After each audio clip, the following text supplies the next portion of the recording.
اعوذ باللہ من الشیطان الرجیم بسم اللہ الرحمن الرحیم وقال اللہ تعالی فی قرآنہ المجید وقاتلوا فی سبیل اللہ الذین یقاتلونکم ولا تعتدوا ان اللہ لا يحب المعتدین صدق اللہ العظیم وصدق رسولہ النبی الکریم اما بعد۔ محترم ناظرین و سامعین کرام، السلام علیکم ورحمۃ اللہ وبرکاتہ۔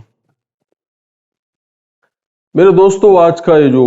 موضوع ہے یہ اس حوالے سے ہے کہ اسلامی ریاستیں یا ان کی سیاستیں جو ہے یہ کیوں ناکام ہیں۔ آج اگر ہم نظر دوڑائے دنیا بھر میں تو جہاں پر بھی مسلمان ہیں، جو اربوں کی تعداد میں مسلمان ہیں، اور بیشتر جو دنیا کا حصہ ہے سوائے یورپ اور امریکہ کے، وہ کثیر تعداد جو ہے وہ مسلمانوں سے ان کی بری پڑی، اور دنیا کا ایک بہت بڑا خطہ ہے جس میں مسلمان ممالک ہے اور ان کی آزادانہ حکومت قائم ہے، لیکن مسلمانوں کی جو سیاستیں ہیں وہ بھی ناکام ہے اور ان کی جو ریاستیں ہیں وہ بھی ناکام۔ تو اگر ہم اپنے مولوی صاحب سے پوچھتے ہیں تو اس کے پاس تو سادہ جواب ہے، وہ کہتا ہے جی لوگ دین سے چونکہ دور ہے، تو چونکہ وہ دین سے دور ہے اسی لیے جو ہے اللہ نے ان کو قوت جو ہے وہ عطا نہیں کی، اور قوت جو ہے وہ غیروں کے پاس ہے۔ اور یہ بھی سنتے ہیں کہ بھئی اسرائیل کے ایک عالم نے کہا کہ جب مسلمان صبح کی نماز میں اتنے ہو جائے جتنا وہ جمعے کی نماز میں ہے تو ہم جو ہے وہ مغلوب ہو جائیں گے۔ پتہ نہیں یہ کس نے کس کو بتایا، کوئی خبر نہیں، لیکن ایک وہ طبقہ ہے ہمارے ہاں جو یہ سمجھتا ہے کہ مسلمان خالصتاً اس لیے کمزور ہے کیونکہ انہوں نے وہ رسومات مذہب جو ہے وہ نہیں اپنائی کہ جس کا قرآن اور حدیث اور رسول اور صحابہ کی طرز زندگی یا مسلمانوں کی جو تاریخ جس چیز کو دین سمجھتی ہے، جس چیز کو جو ہے مذہب سمجھتی ہے، اس کے رسومات کو، اس کو نہ اپنانے کی وجہ سے جو ہے مسلمان مغلوب ہے۔ تو یہ ایک وجہ تو ہو سکتی ہے، اس میں تو کوئی شک نہیں ہے کہ یہ وجہ نہیں ہو سکتی، لیکن میں آپ کی توجہ اس بات کی طرف دلانا چاہتا ہوں کہ کیا کہیں ایسا تو نہیں ہے کہ اس کی کوئی ایسی بھی وجوہات ہے کہ جو دین سے ہٹ کر دنیاوی وجوہات کہ جو اللہ نے جس کے اپنانے کا کہا ہے اور ہم وہ نہیں اپنا رہے؟ کہیں ایسا تو نہیں ہے کہ ہم جس دین کو اپنانے کی بات کر رہے ہیں، جس دین کو یا جس فکر کے ساتھ، دین کے جس فکر کے ساتھ ہم دنیا کی سیاست اور ریاست کو اختیار کرنے کا یا جاری کرنے کا یا قائم کرنے کا یا نافذ کرنے کی بات کر رہے ہیں، کہ یہ ایسا تو نہیں ہے کہ اس فکر کے اندر بھی جو ہے وہ کوئی غلطی موجود ہے، اور اس مادی اسباب کے حصول اور اس میں کام کرنے کی بھی کمی موجود ہے، جس کا اللہ نے کہا ہے یہ اس طرح سے کرو گے تو یہ اس طرح سے ہوتا ہے۔ سنت اللہ التی قد خلت من قبل، یہ اللہ کی سنت ہے جو اس سے پہلے بھی لوگوں کے لیے گزری ہے، وہ ایسے ہی تھی۔ وَلَن تَجِدَ لِسُنَّتِ اللَّهِ تَبْدِيلًا، اور آپ لوگوں کے لیے بھی یہ سنت جو ہے یہ تبدیل نہیں ہوگی، یہ اسی طرح سے ہوگی کہ جس طرح سے یہ پہلے لوگوں سے ہوتی چلی آ رہی، کہ کچھ چیزیں ہیں، کچھ اسباب ہے، کچھ دنیاوی چیزیں ہیں جن کا اختیار کرو گے تو اس کے وہ نتائج جو ہے وہ پروڈیوس ہوں گے۔ تو ہمارے لوگ اس کو جو ہے وہ اس بات پر کی طرف ڈال دیتے کہ کیا اللہ جو ہے قادر مطلق نہیں ہے؟ اللہ تو قادر مطلق ہے، لیکن اس قادر اور مطلق نے اس ایک نظام جو ہے وہ تخلیق کیا ہے، اور اس کو ایک نظام جو ہے قانون اس میں جاری کیا ہے، اور اس قانون کی اتباع جو ہے وہ ہر ایک کے لیے کرنا لازمی ہے۔ تو میرے خیال میں کہ جہاں تک دین سے دوری کی بات ہے معاشروں کے اندر، وہ ایک ضرور ایک فیکٹر ہو سکتا ہے، لیکن جو اہم چیز جو میرے نزدیک ہے وہ جو مسلمانوں کی سیاست یا ریاستیں ناکام ہے، اس کی بڑی وجہ یہ ہے کہ ہم نے جس دین کی فکر کو ہم نے اپنایا ہے، ریاستوں میں اور سیاستوں کی بات کر رہا ہوں، میرے خیال میں کہ اس فکر کے اندر ایک بہت بڑا خلا، ایک بہت بڑی غلطی جو ہے وہ موجود ہے، اور اسی لیے مسلمانوں کی وہ جو سیاست ہے وہ نہیں پنپ کر سامنے آ رہی، ابھر کر سامنے نہیں آ رہی، عامت المسلمین اس کو قبول کرنے کے لیے تیار نہیں ہے، دنیا بھر کے لوگ اس کو جو ہے وہ قبول کرنے، جو اسلاموفوبیا ہے وہ یہی چیز ہے کہ جو فکر کے اندر غلطی ہے، لوگ اس سے ڈرتے ہیں کہ بھئی یہ کیا چیز جو ہے وہ آپ سامنے لے کر آنا چاہتے ہیں۔ تو فکر کے اندر بھی میں سمجھتا ہوں کہ غلطی ہے، ہم جس فکر کو نافذ اور جاری کرنا چاہتے ہیں یا جس کو ہم اسلام کہتے ہیں اس کے اندر بھی اور اس کے اندر بھی کہ جو فکر کے بعد جو دنیا کے اسباب کو اختیار کرنے کی ضرورت ہے، جو دنیا کے اندر نظام قائم کرنے کی ضرورت ہے، جو مسلمانوں کے اندر معاشرت اور معیشت اور عدل اور انتظام کا جو سسٹم قائم کرنے کی ضرورت ہے، اس سے بھی چونکہ اس پہ بھی ہم کام نہیں کرے، اسی لیے مسلمانوں کی سیاستیں اور ریاستیں جو ہے ناکام ہے۔ اس تمہید کے بعد میں مختصراً جو ہے وہ عرض کرتا ہوں کہ ہمارے ہاتھ دو مکتبہ فکر کی سیاستیں جو ہے اس وقت میرے علم کے مطابق مسلمانوں کے اندر موجود ہیں۔ مسلمان اس وقت دنیا میں جہاں پر بھی ہے، افریقہ، لیبیا، یہ مصر، یہ شام، یہ اس طرح آتے جائیں گلف، یہ پھر ایران، یہ پاکستان، افغانستان، یہ سارا خطہ جتنا بھی ہے جس میں مسلمانوں کی اکثریت ہے یا ان کی حکومت ہے، ان کے ہاں جو مکتبہ فکر اسلامی جس کو وہ کہتے ہیں، وہ دو ہی قسم کی ہے۔ ایک قسم کو ہم کہہ سکتے ہیں کہ جس کو ہم کہتے ہیں کہ مولویوں کی سیاست، یا آپ اس کو علماء کرام کہہ لیں، لیکن چونکہ ان میں بڑے بڑے عالم اور بڑے بڑے جید لوگ بھی موجود ہوتے ہیں، اسی لیے میں اس کو علماء کی سیاست کی بجائے میں کہتا ہوں کہ یہ مولویوں کی سیاست۔ اور دوسرا مکتبہ فکر جو ہے وہ تحریکیوں کی سیاست ہے۔ وہ ایسے لوگ ہیں کہ جنہوں نے ایٹ سم پوائنٹ ان اور ہسٹری یہ انڈرسٹینڈ کیا ہے کہ بھئی یہ جو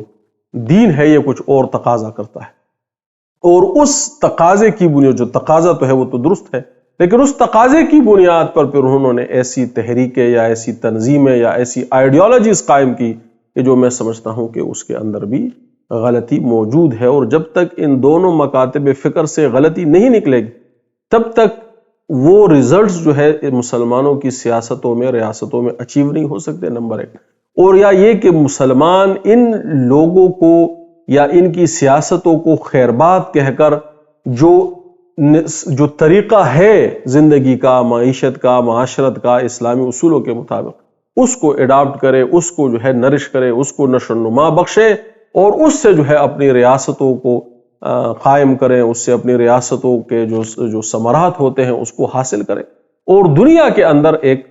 مقام حاصل کرے، اور اس کو بطور شہادت جو ہے وہ اقوام عالم کے سامنے پیش کرے۔ ویڈیو کے آخر میں اس پر بھی بات ہوگی۔ یہ جو پہلا طبقہ فکر ہے مولویوں کا، یہ ایک ایسا طبقہ فکر ہے کہ یہ اس وقت ان کی حکومتیں بھی موجود رہی ہیں۔ افغانستان میں اس وقت مولویوں کی حکومتیں ہیں جو کہ سنی ہے، حنفی ہے، اور میں خود سنی ہوں، حنفی ہوں، لیکن ان کی سیاست کو میں سمجھتا ہوں کہ ان کی سیاست میں غلطی موجود ہے۔ تو وہ افغانستان میں ان کی حکومت ہے، ایران میں اگرچہ اس وقت ان کے وہ حالت جنگ میں ہے، لیکن اس کے باوجود میں سمجھتا ہوں یہ اس جنگ کے علاوہ جو ہے ایک تبصرہ ہے کہ انہوں نے ان کی جو حکومتیں ہیں یہ بھی دراصل مولویوں کی حکومت ہے، وہ شیعہ ہے، لیکن ان کی حکومت بھی دراصل مولویوں کی حکومت ہے، اور وہ اپنے جو لارجر فریم ورک ہے وہ بالکل سملر ہے جس طرح کے سنیوں کا ہے۔ ہاں اس کے اندر فقہ کا اور دوسرے مسائل مختلف ہوں گے، لیکن ان کا جو لارجر فریم ورک ہے وہ آلموسٹ ملتا جلتا ہے۔ یا اس سے پہلے جو ہے وہ سوڈان میں مولویوں کی حکومت تھی، یا اور ایسی جگہوں پر جہاں پر علماء کرام جس کو آپ کہتے ہیں یا مولویوں کی حکومتیں ہوتی ہے، ان کے اندر ایک بہت بڑی غلطی موجود ہے، اور وہ غلطی کیا ہے؟ وہ غلطی مطلق العنانی کی ہے۔ ہمارے ہاں سمہاؤ مولویوں کو یا علماء کرام کو یہ لگتا ہے کہ چونکہ وہ دین کے وارث ہے، اور اللہ کے رسول نے بھی علماء کو انبیاء کا وارث قرار دیا ہے، لیکن علم کے معیار سے کہ وہ ان کے علم کے جو ہے وہ وارث ہے، اس سے ہمارے ہاں جو تاثر ہے وہ یہ ہے کہ علماء جو ہے وہ ہر قسم کے دین کے نظام کے وارث، وہ اس کے سیاست کے بھی ہے، معیشت کے بھی ہے، معاشرت کے بھی ہے، ریاست کے بھی ہے، آپ کے جو بھی آپ وٹ ایور یو ڈو، آپ کی زندگی سے موت تک وٹ ایور یو ڈو، کیونکہ آپ مسلمان ہیں لہٰذا آپ ایک مولوی صاحب کے انڈر ہے، اور وہ مولوی صاحب جس طرح اس کو ایکسپلین کرتا ہے you have to adapt it, تو اسی طرح وہ ریاست میں بھی کرتے ہیں۔ وہ سمجھتے ہیں کہ چونکہ ہم نبی کے وارث ہیں لہٰذا حکومتیں اور سیاستیں جو ہے وہ ہمیں سونپ دی جائے، اور عوام جو ہے وہ ہماری کیا کرے؟ ایک غیر مشروط جو ہے وہ اتباع اور تابعداری کرے، اور وہ کہتے ہیں کہ ہماری جو یہ اتباع کرنا ہے یہ دراصل خدا اور رسول کی اتباع، یہ بالکل اسلامی اصولوں کے خلاف بات ہے۔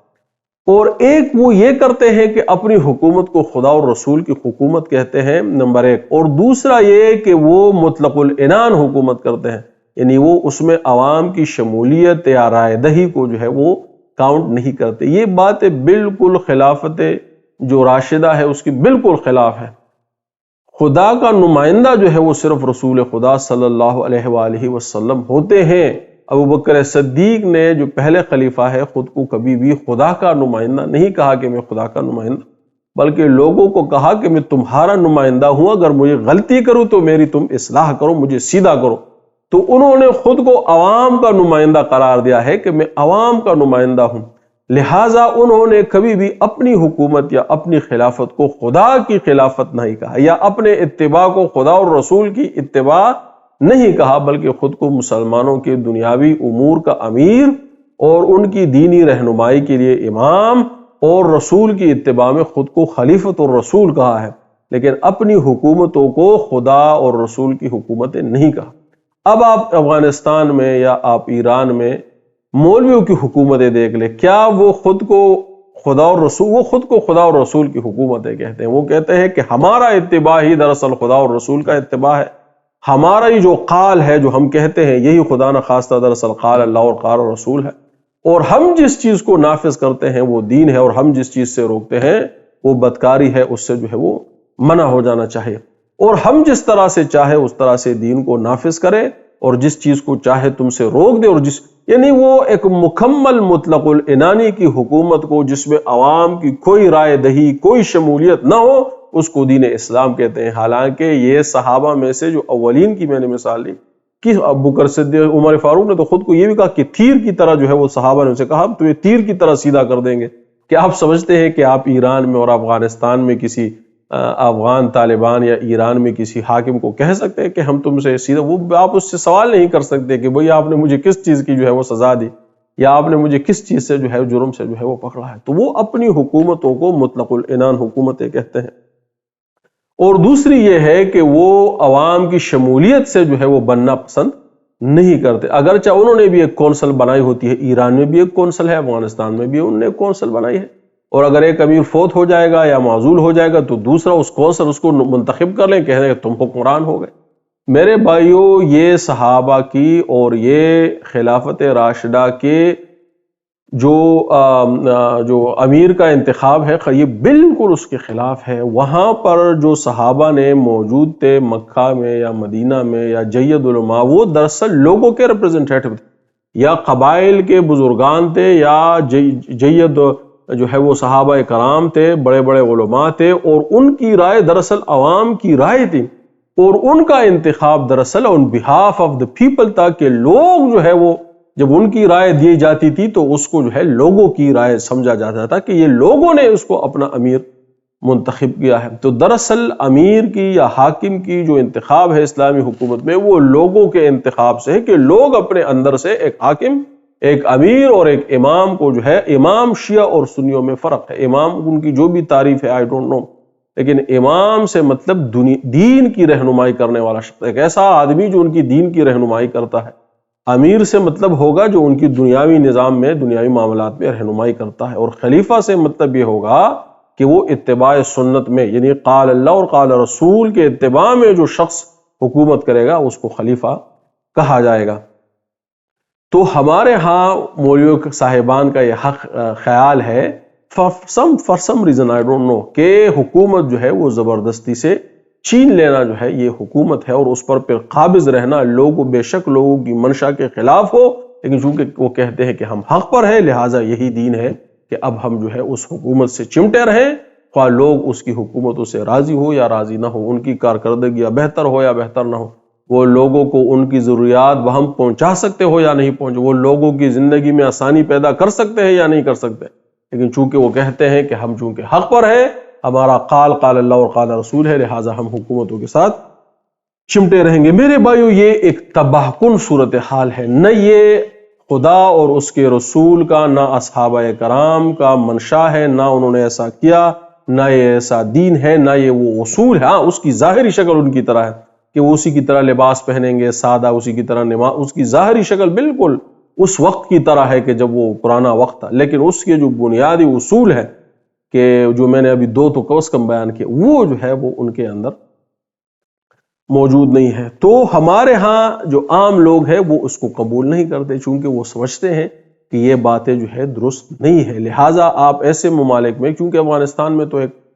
وہ خانہ جنگی تھی اور طالبان جو ہے مجبوراً، یعنی میں ان کو یہ نہیں کہتا کہ انہوں نے کسی کا تختہ پلٹا ہے، یہ ایک خانہ جنگی کی صورتحال تھی، وہ حکومت میں آئے ہیں، ان کو چاہیے کہ وہ لوگوں کی حمایت حاصل کرے۔ اگر وہ لوگوں کی حمایت حاصل کرتے ہیں، لوگ ان کو اپنا امیر منتخب کرتے ہیں، لوگ ان کی امارت کو تسلیم کرتے ہیں، تو پھر ان کی حکومت جائز ہے، وہ کرے۔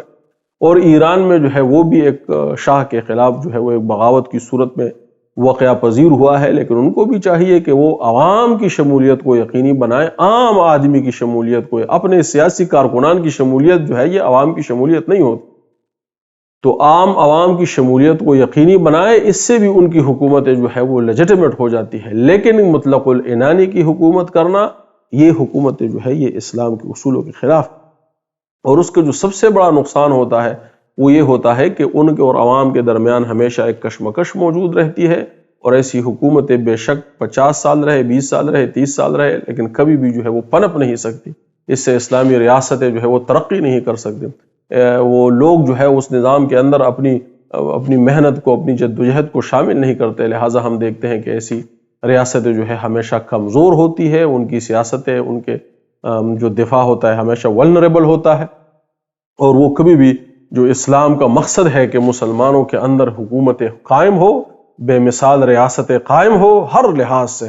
وہ ریاستیں جو ہے وہ کبھی قائم نہیں ہو۔ میرے بھائیو، دوسرا جو مکتبہ فکر ہے وہ ایسا ہے کہ جس کو میں نے کہا کہ وہ اسلامی تحریک، اس پر میری بہت ساری ویڈیوز ہے، آئندہ بھی کرتا رہوں گا، فی الحال جو ہے میں مختصراً اس کے حوالے سے عرض کرتا ہوں۔ ایٹ سم پوائنٹ ان اور ہسٹری ہمیں ایسا لگا کہ بھئی اسلام جو ہے وہ ہمیں ایسا تقاضا کرتا ہے کہ اس کا تو دنیاوی جو رخ ہے وہ تو بہت اس پہ زور دیا ہے، اور یہ حقیقت ہے کہ اللہ نے لوگوں کو بحیثیت مجموعی اس بات کی دعوت دی ہے کہ بھئی آپ اپنے اجتماعی امور میں اللہ اور اس کے رسول کے دیے ہوئے احکامات کو نافذ کریں، وہ سیاست میں ہو، ریاست میں ہو، اس کا تقاضا ہے، یعنی اللہ یہ تقاضا کرتا ہے کہ آپ اس کو سیاست میں بھی نافذ کریں، ریاست میں بھی نافذ کریں، معیشت میں بھی نافذ کریں، انتظامیہ میں بھی نافذ کریں، عدل میں بھی نافذ کریں، جہاد میں بھی ہر طرح کے معیشت، معاشرت، شادی بیاہ، لباس، ہر طرح کا جو پہلو ہے اللہ تقاضا کرتا ہے کہ اب اگر آپ ایمان لائے ہیں تو اب آپ اس چیز کو جو ہے وہ اپنے اندر رائج کریں۔ یہ چیز جب ہمارے ہاں موجود ہوئی تو یہ خیال تو بنیادی طور سے درست ہے، لیکن اس کے حوالے سے جو کوششیں ہوئی وہ میں سمجھتا ہوں کہ ہمیشہ ناکامی کے ساتھ جو ہے وہ اس کا سامنا رہا ہے۔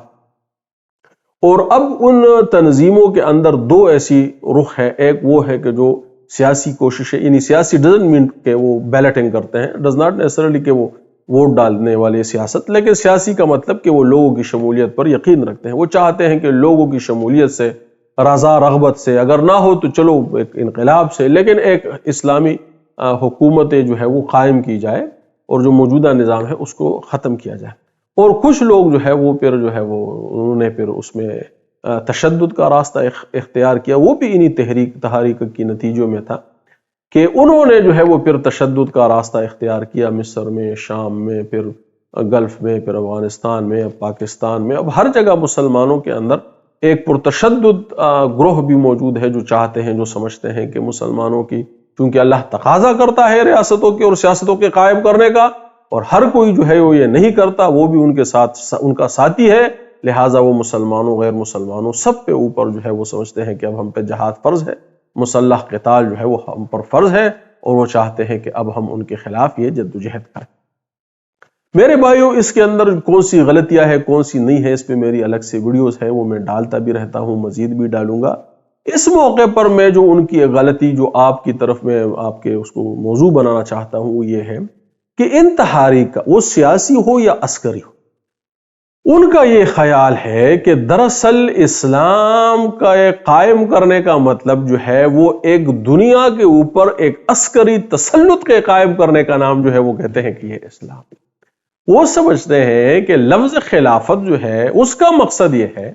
کہ تمام دنیا کے اوپر ایک مسلمان آدمی جو ہے وہ حکمران ہوگا اور اس کا ایک عسکری تسلط جو ہے وہ قائم ہوگا، اور تمام دنیا خواہ پھر وہ مسلمان رہے یا کافر رہے لیکن وہ جو ہے اس کے متبع رہیں گے. وہ سمجھتے ہیں somehow وہ سمجھتے ہیں کہ یہ قال اللہ اور قال رسول ہے، اور وہ سمجھتے ہیں کہ یہ اسلام کا بنیادی مقصد ہے. وہ عسکری ہو کہ سیاسی ہو، دوبارہ بتا دیتا ہوں کہ وہ عسکری ہو یعنی وہ ملیٹنسی سے کرے یا وہ سیاسی اعتبار سے کرے، لیکن یہ جو تحریک ہے وہ سمجھتے ہیں کہ somehow اسلام یہ تقاضا کرتا ہے کہ ایک مسلمانوں کی ایک ایسی حکومت ہو جو تمام دنیا کے اوپر جہاں بھی نون دنیا ہے وہاں پر مسلمان اپنی ایک آدمی کی یعنی مختلف حکومتیں بھی نہیں، ایک آدمی جو ہے وہاں پر تمام دنیا پر حکومت قائم کرے اور باقی ہر کوئی اس کے زیر تسلط اور زیر نگی ہو، مسلمان بھی اور غیر مسلمان، اور مسلمان تو ایز بائی ہو اور غیر مسلم جو ہے وہ ماتحت بن کر ان کے اندر زندگی گزارے. اور وہ اس کو جو ہے وہ کیا کہتے ہیں، وہ اس کو خلافت کہتے ہیں. وہ سمجھتے ہیں کہ یہ خلافت کا قیام ہے، یعنی خلافت کا قیام ان کے اندر یہ ہے کہ ہم پہلے اپنا جو بھی ملک ہے، اپنا ہے پڑوسیوں کا ہے جو بھی ہے، اپنا جو ملک ہے اس میں ہم پہلے حکومت حاصل کریں.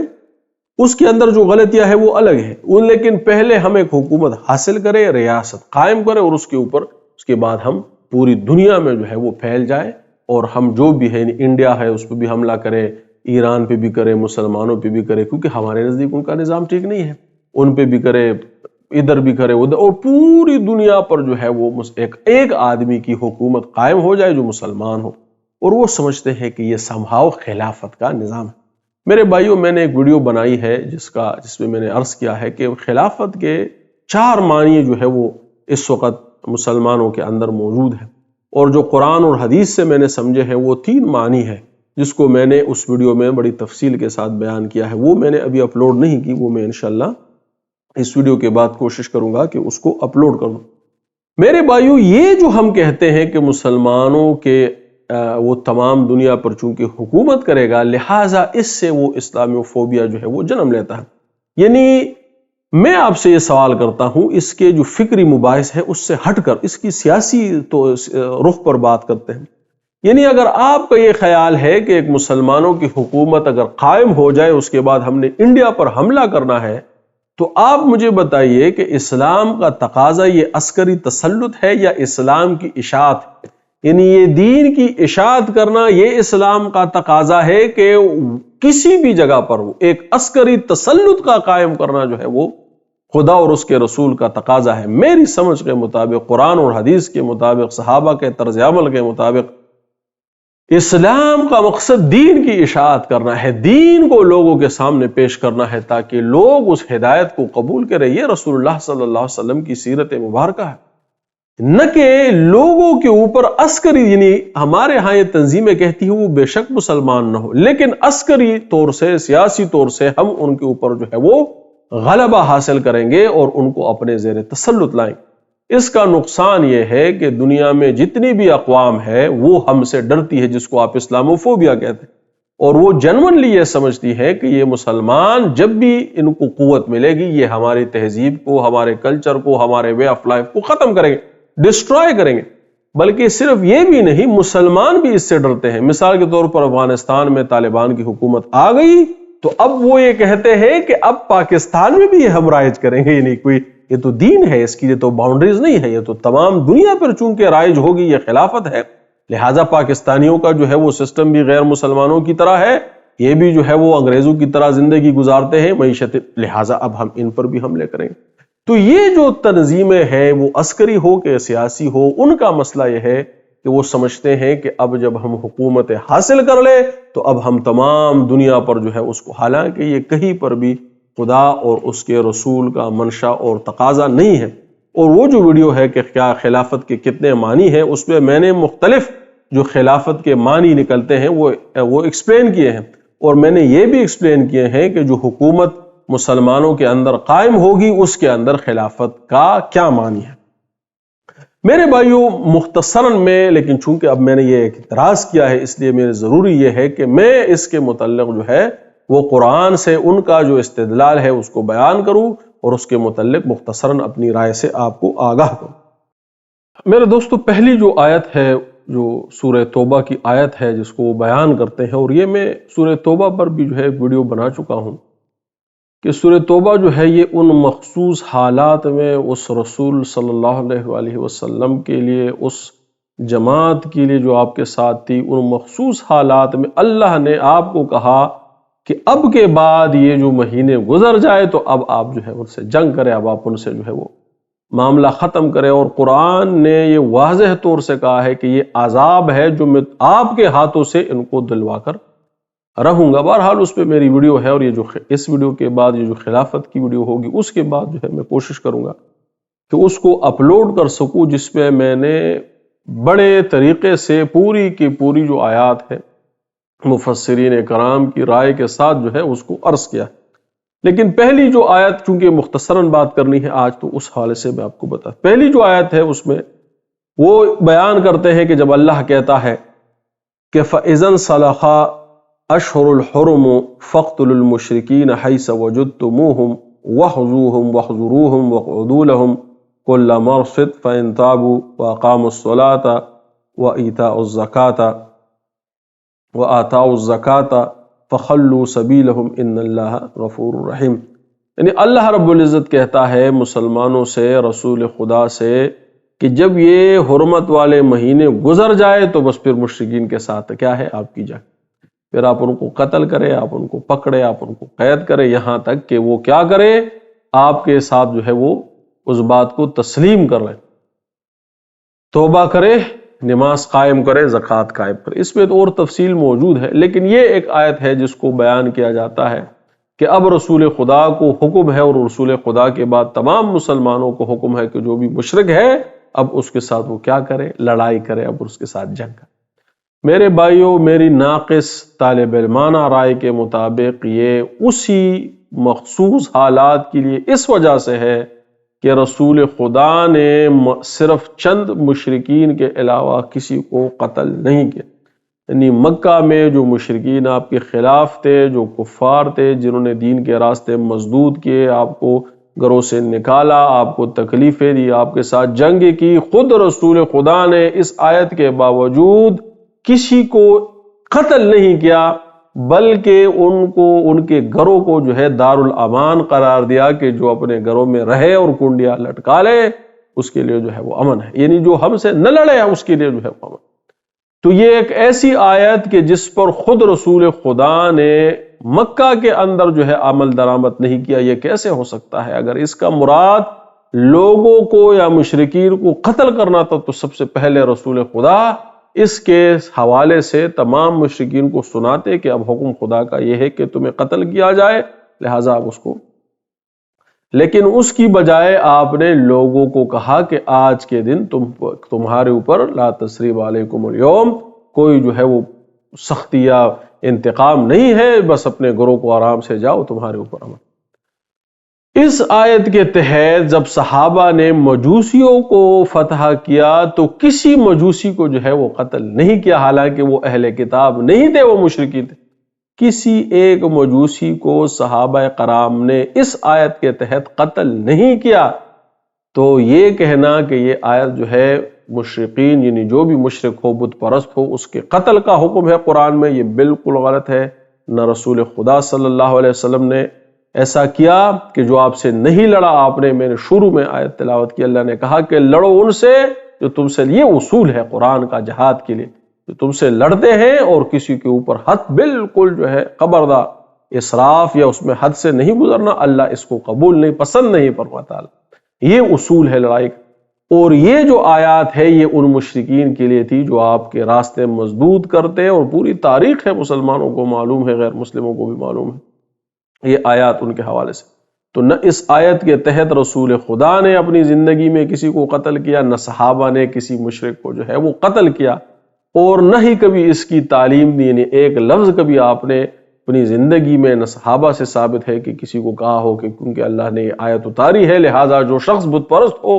اب اس کو جو ہے وہ قتل کر دیا جائے، تو یہ انتہائی زیادتی کی بات ہے۔ دوسری آیت جو ہے وہ زیادہ اہم ہے، اور اس کو تحریکی لوگ جو ہے وہ، جو سیاسی ہے، اس کو کتابوں میں لکھتے ہیں، اور جو عسکری ہے جس طرح کے طالبان یا ٹی ٹی پی، یا جس طرح مسلمان ملکوں میں بھی جو ملیٹنسی ہے، وہ بھی یہ اس آیت کا باقاعدہ جب بات شروع کرتے ہیں تو اس آیت کی تلاوت کرتے ہیں، اور سیاسی تنظیمیں اور تحریکیں جو ہے اس کو باقاعدہ کتابوں میں لکھتی ہے اور اس سے اخذ کرتی ہے کہ مسلمان ریاست کے قیام کے بعد، طاقت کے حصول کے بعد پوری دنیا سے جو ہے وہ لڑیں گے۔ وہ کیا آیت ہے؟ وہ سورہ توبہ کی آیت نمبر 29 ہے۔ اللہ رب العزت فرماتے ہیں قاتلوا الذین لا یؤمنون باللہ ولا بالیوم الآخر ولا یحرمون ما حرم اللہ ورسولہ ولا یدینون دین الحق من الذین اوتوا الکتاب حتی یعطوا الجزیۃ عن یدہ وہم صاغرون۔ اللہ کہتا ہے کہ اے اللہ کے رسول اب لڑیے ان لوگوں سے، اہل کتاب میں سے۔ پہلے مشرکین کا کہا کہ اب ان کے ساتھ تو یہ عمل کرے، اور اب جو اہل کتاب ہے ان کے ساتھ یہ عمل کرے کہ یا تو وہ دین کو قبول کرے یا پھر جو ہے وہ آپ کی اطاعت کو قبول کرے۔ یہ دو طریقہ کار ہے بس، یا اس کی قبول کرے، اطاعت کو قبول کرے، یا جو ہے وہ آپ کی دین کو قبول کرے تو آپ کے بھائی ہیں، نہیں تو پھر اطاعت کو قبول کرے۔ اور یہ آیات نہ صرف مشرکین کے لیے، کافروں کے لیے جو ہے وہ استعمال کی جاتی ہے، بلکہ مسلمانوں کے لیے بھی استعمال کی جاتی ہے۔ باقاعدہ جو ملیٹنسی ہے مسلمان ممالک میں، وہ بھی یہی باتیں جو ہے وہ کرتے ہیں۔ وہ کیا؟ کیونکہ ان تنظیموں کے جتنے بھی مفسرین ہیں، ہر تنظیم کا ایک مفسر بھی ہے، انہوں نے تفاسیر بھی لکھی ہے۔ ان کی تفاسیر میں یہی لکھا ہے کہ اس آیت سے مراد یہ وہ لوگ ہیں کہ جو اللہ کے دین کو قائم نہیں کرتے، یعنی جو اللہ کے دین کی سیاست کو قائم نہیں کرتے، اس کی ریاست کو قائم نہیں کرتے، پارلیمنٹ میں بیٹھتے ہیں، انگریزی عدالتیں چلاتے ہیں۔ یہ تمام لوگ جو ہے یہ اس آیت کی ڈیفینیشن پر پورا اترتے ہیں، اور یہ باقاعدہ، میں آپ کو کہتا ہوں، یہ باقاعدہ ان کی لٹریچروں میں جو ہے وہ ہمارے ہندوستان والوں کے میں کم ہے۔ ہمارے جو ہندوستان کے مودودی صاحب ہے، اسرار صاحب ہے، دیگر، انہوں نے غیر مسلموں کے لیے کہا ہے کہ یہ غیر مسلموں کے لیے ہے کہ بس اب ان کو پکڑو، یا ان کی اطاعت اور یا جو ہے وہ جزیہ۔ اور جو عرب ملکوں کے ہیں انہوں نے مسلمانوں کے لیے بھی لکھے ہیں کہ جو مسلمان بھی ایسا نہیں کرتے کہ اللہ کے دین کو قائم کرے، ریاست کو، سیاست کو، اب ان کو بھی پکڑے اور ان کو بھی جو ہے وہ یا تو اطاعت پر مجبور کرے اور یا جو ہے وہ آپ کے بھائی ہو جائے، یعنی آپ کی طرح وہ بھی سوچنے لگے تو پھر جو ہے وہ آپ کے بھائی۔ میرے بھائیو، اس آیت کو بھی میں نے مفسرین کی رائے سے اس ویڈیو میں تفصیل سے ثابت کیا ہے کہ اس آیت کے تحت رسول خدا نے اپنی اس آیت کے اترنے کے بعد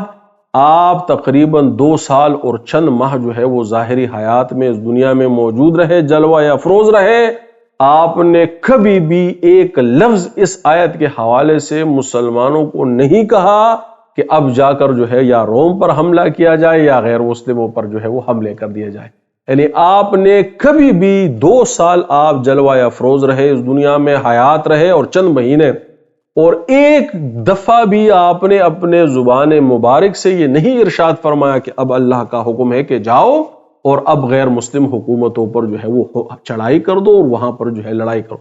بلکہ آپ نے اپنی حیات مبارکہ میں کبھی بھی کسی بھی عرب جو سلطنتیں تھی اس سے باہر ایک انچ پہ جو ہے وہ آپ باہر تشریف نہیں لے گئے، سوائے روم کی اس ایک لڑائی کے، جب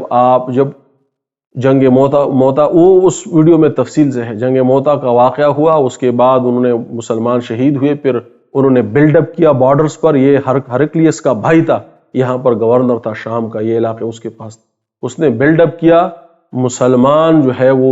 وہاں پر گئے، انہوں نے واپس ٹھیک کیا، وہ اس کے مقابلے میں نہیں ہے۔ خدا کے رسول نے 1 انچ بھی جو ہے بڑھ کر ان پہ حملہ نہیں کیا، یعنی آپ تیار بھی تھے، صحابہ بھی تھے، اتنی تکلیف سے ٹریول بھی کیا تھا، لیکن پھر بھی آپ نے حملہ نہیں کیا، آپ ان کے انتظار میں رہے، وہ نہیں آئے تو آپ واپس آ گئے۔ ورنہ یہ تو چھوڑیے، حبشہ تو قریب تھا، صحابہ کرام وہ کشتی کے جو ہے وہ سفر پر تھا، کم از کم حبشہ ہی آپ چلے جاتے یا صحابہ کو کہتے کہ وہاں پر ہم، یا وہاں پر دوسرے بڑے ممالک جو ہے وہ اس خلیج کے اس طرف جو ہے وہ واقع تھے۔ آپ نے اپنی حیات مبارکہ میں کبھی بھی کسی بھی غیر مسلم جو عرب دنیا کے باہر، جو اس کی ریاستوں کے باہر، کبھی بھی جو ہے آپ نے ایکسپیکٹیشن نہیں کی، بلکہ اس ویڈیو میں جو آپ نے اس 2 سالہ اور چند ماہ کی زندگی میں جو سرائے جو ہے وہ بھیجے، جو جنگیں ہوئی، اس کی تمام تفصیل جو ہے میں نے تاریخوں کے ساتھ اس میں لکھی ہے۔ ایک بھی آپ نے ایک ایکسپیڈیشن بھی غیر مسلم ممالک کے باہر جو ہے وہ نہیں کی اس آیت کے تحت، نہ کسی آیت، نہ کبھی فرمایا کہ میں نے نہیں کی لیکن تم لوگ کرو۔ پھر جو یہاں سے پھر مراد لی جاتی ہے پھر صحابہ کی لی جاتی ہے کہ صحابہ نے تو حملے کیے. صحابہ کے حملے جو تھے یہ دین کی اشاعت کے لیے تھے، عسکری تسلط کے لیے نہیں تھے. میرے بھائیوں اس وقت جو حکومتیں ہوتی تھی اس کا مذہب چلتا تھا، یعنی جس بادشاہ جس مذہب کا ہوتا تھا عوام اس مذہب کے ہوتے تھے. خود رسول خدا نے جب قیصر روم کو خط بھیجا تو اس میں لکھا کہ اگر تم ایمان لے آؤ تو دوہرا فائدہ ہے، ایک تو تم مسلمان ہو جاؤ گے، دوسرے یہ سارے لوگ تمہارے سے. یہ خود رسول خدا نے لکھا ہے. تو لوگ جو ہے وہ اپنے بادشاہ کے دین پر، اپنے بادشاہ کے مذہب پر ہوتے تھے. یعنی بادشاہ جس دین پر تھا، جب بادشاہ یہودی تھا انہوں نے حضرت عیسیٰ علیہ السلام کو اپنی سوچ سے مظلوم کیا، لوگ بھی ان کے ساتھ تھے. انہوں نے کہا ٹھیک ہے بادشاہ جو ہے یہودی ہے تو ہم بھی. جب رومن امپائر میں قیصر جو ہے وہ عیسائی ہو گیا تو سارا امپائر جو ہے عیسائی ہو گیا. اور تبدیلی مذہب جو ہے یہ اس کو بغاوت سمجھا جاتا کہ جو مذہب تبدیل کرے یہ بغاوت، اس کو قتل کیا جاتا. اس صورت میں اشاعت دین کا اور کوئی ذریعہ نہیں تھا سوائے اس کے کہ ان ممالک کو دعوت کے بعد جو ہے ان سے برسر پیکار ہوا جائے، یعنی ان لوگوں کی آزادی کے لیے، تاکہ لوگوں کو ایک آزاد ماحول فراہم کیا جائے، وہ چاہے تو دین کو اختیار کرے چاہے، لیکن لوگوں کے اوپر سے لوگوں کا تسلط جو ہے وہ ختم کیا جائے. میرے بھائیو آج کل کے دور میں کہ جب ہر جگہ پر عوام کی حکومت ہے، یعنی اب لوگ بادشاہ کے دین پر نہیں ہوتے بلکہ بادشاہ عوام کی دین پر ہوتا ہے. لوگ اگر عیسائی ہے تو ان کا بادشاہ عیسائی ہے، لوگ مسلمان ہے تو بادشاہ مسلمان ہے، لوگ اگر کمیونسٹ ہے تو بادشاہ کمیونسٹ ہے، لوگ اگر جمہوریت پسند ہے تو بادشاہ. اب لوگ جو ہے وہ حکمران کے دین پر نہیں ہے، اب حکمران جو ہے وہ لوگوں کے مذہب پر ہے. لوگ جس اکثریت میں ہو، جس مذہب پر ہو، جس دین پر ہو، بادشاہ وہی دین اور وہی مذہب جو ہے وہ اختیار، وہ اس کا نمائندہ ہوتا ہے.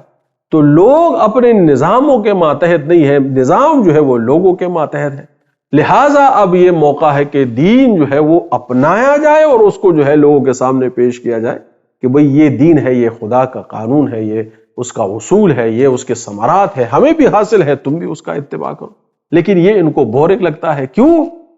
کیونکہ اب تو دین کو اڈاپٹ کرنا پڑے گا، کروڑ لوگوں کو کنونس کرنا پڑے گا، ان کو دین پر جو ہے وہ لانا پڑے گا، ان کی سیاست کو ٹھیک کرنا پڑے گا، ان کی معیشت کو. یہ تو بڑا کام ہے، تو 100 سالہ کام ہے. وہ یہ نہیں چاہتے، وہ چاہتے ہیں کہ نسیم حجازی کا کوئی ناول ہو اور ہم ابھی ایک تنظیم بنا. یہ سارے نوجوانوں کو کیوں مخاطب کرتے ہیں؟ کیونکہ وہ امیچور ہوتے ہیں، وہ ان کی ذہنی صلاحیتیں جو ہے وہ اتنی نہیں ہوتی، دین کا علم نہیں رکھتے. یہ ان کو کہتے ہیں کہ یہ خدا کا نظام ہے کہ آؤ، اور ان کے جذبات کو استعمال کرتے ہیں کہ ہم حکومت حاصل کریں گے اور اس کے بعد جو ہے وہ پوری دنیا پر اللہ اور اس کے رسول کا ایک عسکری تسلط قائم. یہ میرے بھائیو خدا اور اس کے رسول کا منشا نہیں ہے.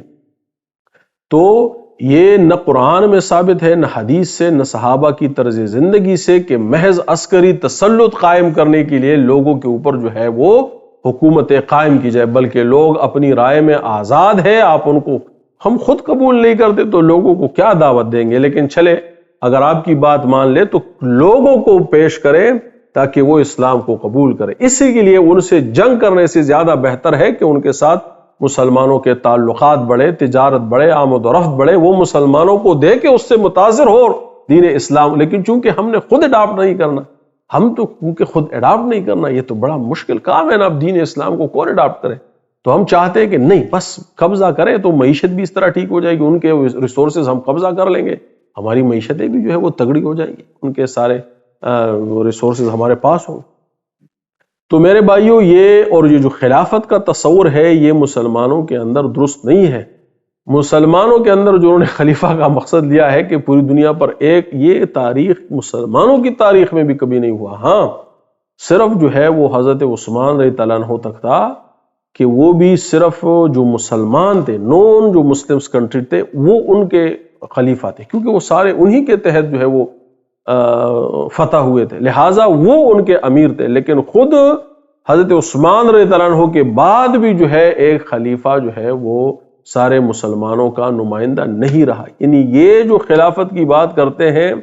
یہ پورے 1400-1500 سال میں 100 سال کے قریب بھی نہیں ہوا، یہ ہوا ہی نہیں، یہ تاریخ میں نہیں. اس پر کوئی دلیل قرآن اور حدیث سے تو دور کی بات ہے، مسلمانوں کی تاریخ میں یہ حضرت عثمان رضی اللہ عنہ کے بعد ایک خلیفہ ہوا ہی نہیں ہے، بلکہ مختلف ادوار میں مختلف لوگوں کی جو ہے وہ حکومت رہی ہے، اور خود حضرت علی کرم اللہ وجہہ کے بعد یہ جو اموی خلافت ہے اس میں بھی جو ہے وہ دوسری خلافتیں موجود تھی، اور مسلمانوں کے اندر کبھی بھی، یعنی پوری دنیا تو چھوڑ دینا، وہ تو نہیں ہوا، کبھی بھی نہیں ہوا، مسلمانوں کے اندر بھی کبھی ایک خلیفہ جو ہے، نہ ہی خدا اور رسول نے اس کی کبھی دعوت دی ہے۔ جو خلافت پہ میری ویڈیو ہے اس میں اس کی تفصیل۔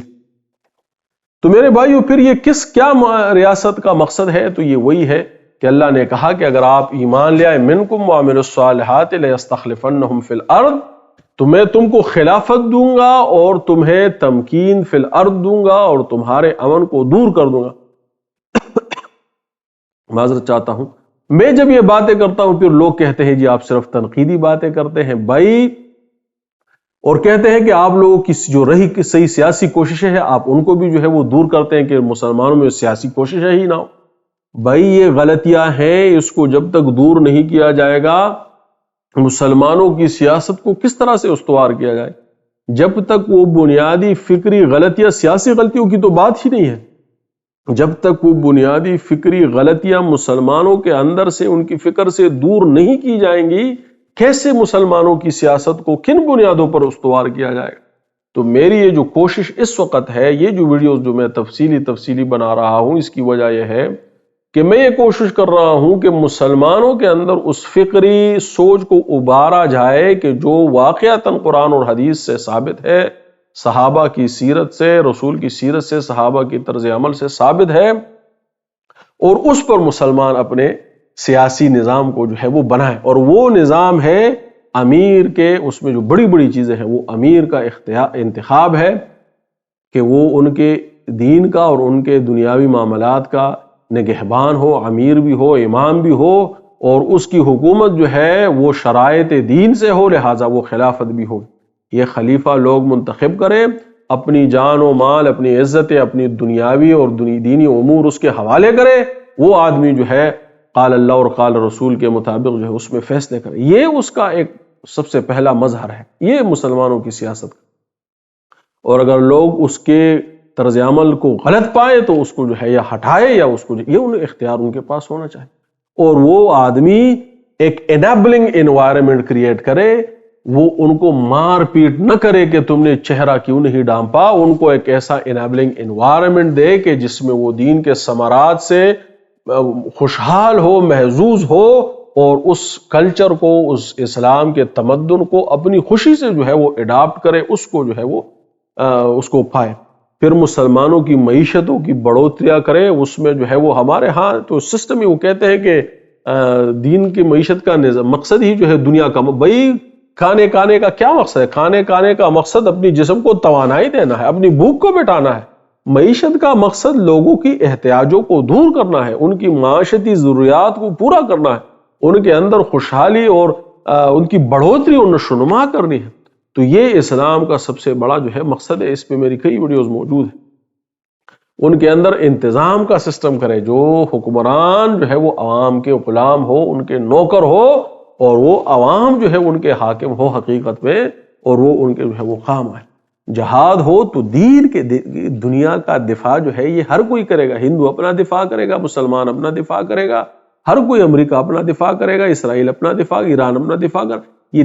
دین کا دفاع تب ہے کہ جب دین کی ضروریات تو موجود ہو، پھر آپ اس کا دفاع کریں۔ جب دین کی ضروریات ہی موجود نہیں ہوئی، دین اپنی شکل میں آپ نے معاشرے میں نافذ نہیں کیا، لاگو ہوئی، تو آپ کس چیز کا دفاع؟ تو نظام، ہاں اپنا دفاع ہم کریں گے، وہ حق ہے، وہ ہر ایک کا حق،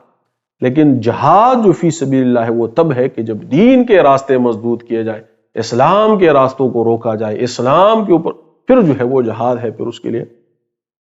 تو یہ جو معاشروں کا قیام ہے، یہ جو لوگوں کا دین پر، اور اس کے لیے سیاسی کوششیں از بس ضروری ہے۔ اس لیے میں کہتا ہوں کہ تحریک کے ہمیشہ دو رخ ہو، ایک لوگوں کی طرف ہو جو لوگوں کو کہے کہ بھی اللہ تم سے اس دین کے اندر اس سیاست اور ریاست کا تقاضا ہے، متقاضی ہے، وہ تقاضا کرتا ہے، اس کو پورا کرو، اڈاپٹ کرو۔ اور ایک جو ہے وہ حکمرانوں کو مخاطب کرے، ان کی نہ صرف غلطیاں جو ہے ان کو نشاندہی کرے، بلکہ ان سے حق حکومت کا یا حق جو ہے وہ حکمرانی کا مطالبہ کرے اللہ اور اس کے رسول کے نام پر، اور ان بنیادوں پر جو ہے وہ اپنی ریاستوں کو بنائے، مسلمان ریاستوں کو خوشحال بنائے، ترقی یافتہ بنائے، ان کو مضبوط بنائیں، وہ دنیا کے سامنے ایک مثال ہو، لوگ کہیں کہ ہاں یہ اسلام، یہ تمکین فی الارض ہوتا ہے۔ جس طرح آج کل جمہوریت کو حاصل ہے، یہ تمکین فی الارض ہے، لوگ ہر کوئی کہتے ہیں جمہوریت، یہ تمکین فی الارض ہے کہ لوگ کہیں کہ یہ نظام، یہ صحیح نظام، یہ تمکین فی الارض ہے کہ ہر کوئی اس کو جو ہے اپناتا ہے، ہر کوئی اس کی طرف جو ہے وہ دوڑا چلا آتا ہے۔ یہ خدا اور اس کے رسول کا منشا ہے کہ دین اسلام کو لوگ قبول کریں، اس کی تعلیمات کو جو ہے وہ لوگ تو خود ہی قبول کرنے کے لیے تیار نہیں ہیں، تو ہم کس چیز پر جو ہے اپنی سیاست اور ریاست کی بنیادیں استوار کریں گے، کس طرح اس کو دنیا کے سامنے پیش کریں گے۔ وآخر دعوانا ان الحمد للہ رب العالمین۔ السلام علیکم ورحمۃ اللہ وبرکاتہ۔